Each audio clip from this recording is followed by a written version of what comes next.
Hillary Clinton has finally taken personal responsibility for all the things that caused her to lose the election through no fault of her own. In various interviews and speeches, Mrs. Clinton has blamed her loss on James Comey, the Russians, the Democrat Party, voter suppression, the media, the weather, a guy at a gas station who gave her directions to Arizona when she asked the way to Wisconsin, and the fact that Satan promised he would make her president if she would give him her immortal soul and then lied to her and pulled the prize away at the last minute. Actually, I'm not sure that last one is really a very good excuse.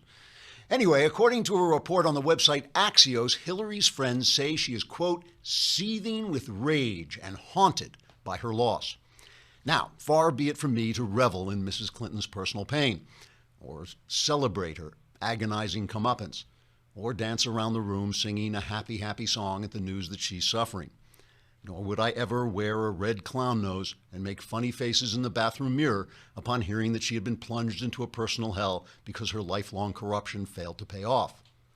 That would be wrong, especially wearing the clown nose, which never happened. Or if it did, I regret it. In any case, Clinton's rage has apparently left her a bit confused. For instance, in a recent commencement speech at her alma mater, Wellesley University, Mrs. Clinton said she was as furious about the election of Donald Trump as she had been furious at Richard Nixon when he was impeached. But in fact, Richard Nixon wasn't impeached. That was Mrs. Clinton's husband, Bill. So which one of these two presidents is she actually furious at? It's hard to tell, especially since Mrs. Clinton made the speech while wearing a beret that looked remarkably similar to the beret once worn by Bill Clinton's mistress, Monica Lewinsky.